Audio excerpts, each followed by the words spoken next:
Flintlock, the Siege of Dawn. Bro, what the f was that? I think Flintlock is maybe more than others a victim of modern day gaming, unfortunately. And I know some of you might be thinking, okay, wow, this guy does not beat around the bush and get straight to the point. And to that one broski, I say, yes, I don't like beef, so hold the violence. But regardless of this, I was wondering this very question during my playthrough of Flintlock, the Siege of frickin' Dawn. And now having finished the game and letting it kind of marinate with me, I think I can look at it in a more critical way while also discussing why the game potentially failed. I can smell the failure! Before we get into this, I will say no. It's not because single player games are dead in any way. I mean, look at bulky man in a space outfit that recently released and tell me single player games are dead, broski. Not even an argument in all honesty, man. RPGs and single player games are alive and well. But yeah, let's get into my experience with the game, if it was any fun, why it did potentially fail on its quest for greatness, and of course, if you should be playing it. So subscribe if you're new and let's get on with the shebangies. Now kicking things off, I do want to address the apparent sales numbers of the game, and while I say apparent, it's literal because the devs themselves did release a statement on Twitter/X/Elon Musk's bot zone stating that over 500,000 people played the game, which is a crazy number to think about because now if you look at Steam charts or any charts that are online, it says like a concurrent number of 600 players maximum over the course of the lifetime of this game. It doesn't make any sense, or something doesn't add up, or maybe it does in the sense that it was on Game Pass as well, so the so-called X-bots were definitely playing the game. But the big question then stands if anyone actually finished the game, because as I said in my previous video, the pacing was somewhat off, and unfortunately I do have to say the pacing did not do the game any justice further on neither. I'm not even discussing the overall feeling of the game maybe being a bit undercooked on release,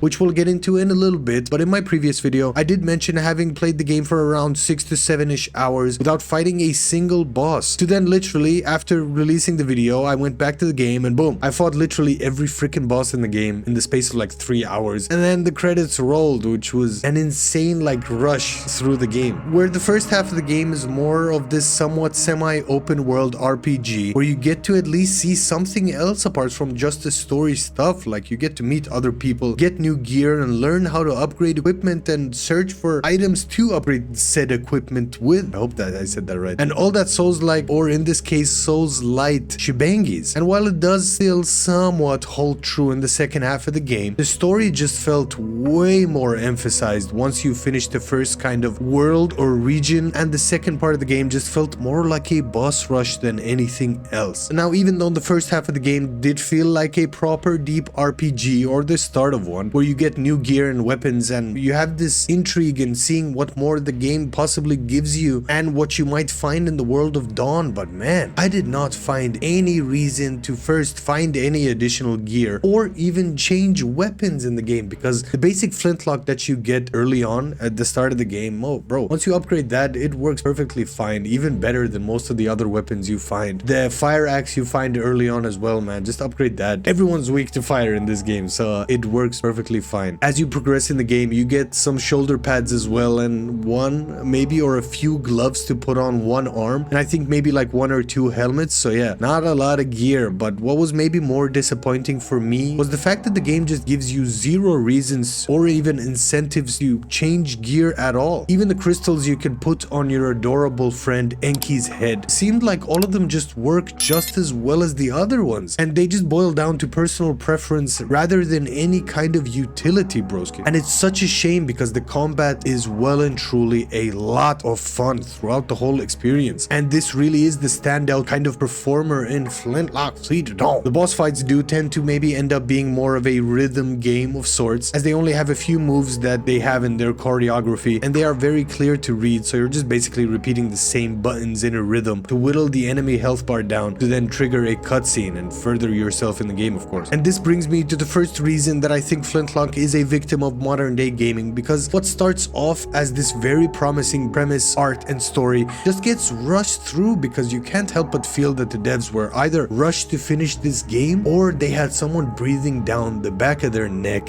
very intensely.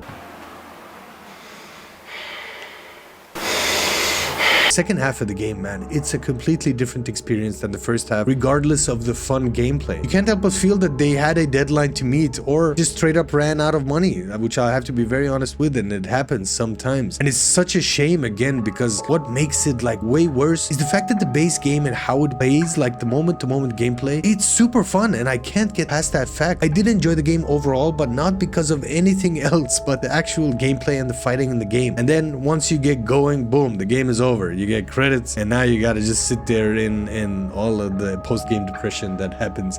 You're just...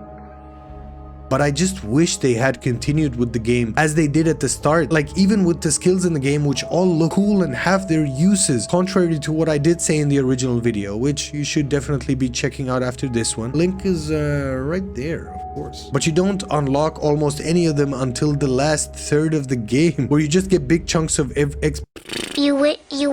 Where you just get big chunks of XP after every fight, and all of a sudden you're in the final kind of stretch of the game. And you have a bunch of skills to use and fit into your new attack rotations, and that just makes it feel rushed as all hell in general. This also would be way less of an issue again if the core gameplay wasn't so freaking fun. I have to be very honest with this, because if it was terrible gameplay wise, then one could just think, okay, it's a shit game, I'll move on. But the game has some very good things going for it, and this puts me in this situation that I am absolutely torn between my opinion on this game, because on one hand it just feels overall super rushed, not worthwhile. On the other hand, which surprise surprise, I have two hands, it's fun. Like the moment-to-moment gameplay, the combat, the traversal, it's fun. Now I do have to say, if you agree or even disagree with me on this, then if you like the video, then of course subscribe to the channel, broski. It would help me out a lot. But if you do disagree with me, then man, let me know in the comments down below, because I do want to hear your likes/dislikes about this game in general, man. Not a lot of people talk about Flintlock Siege of Dawn enough, even though apparently 500,000 people played it. Now what didn't help the game at all were the launch issues as well, and the overall bugginess it had on release. And this brings me into the second reason that I think that the game did overall just fail or fumble with its expectations, because this is yet another game that did not run all too well, if I'm being honest. And this again brings us back to the game just feeling rushed overall, because had the devs been given more time to polish the game, then maybe we wouldn't have seen such a drop in the player count as drastic as what I am assuming happened. Now yes, some could say the game is short and people played through it and just moved on, similar to other single player or semi-linear single player RPGs. Man, 500,000 to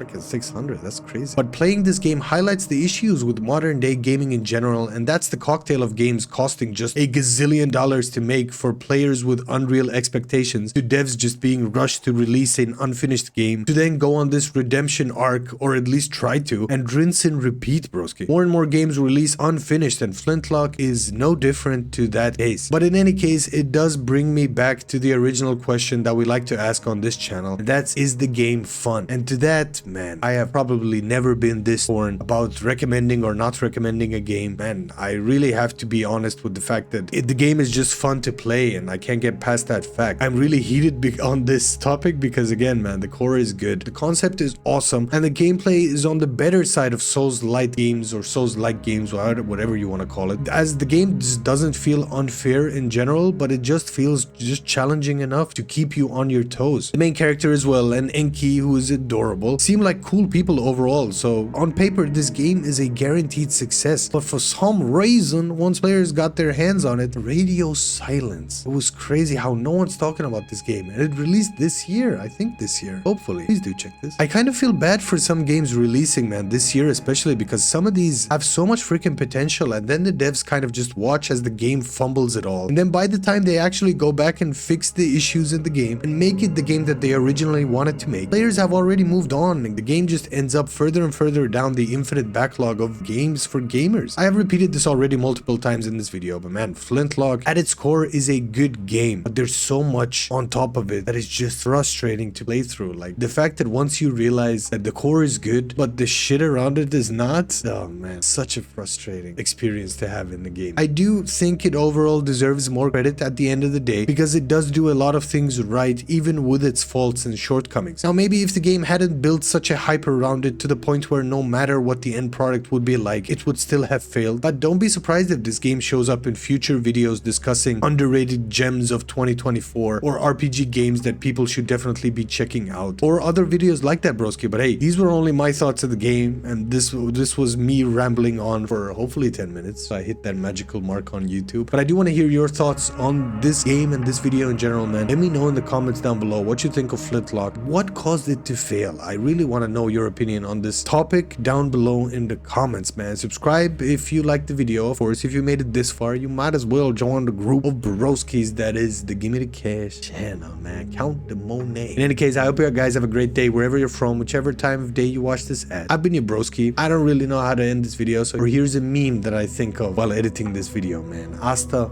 prontissimo. It's time to play the game.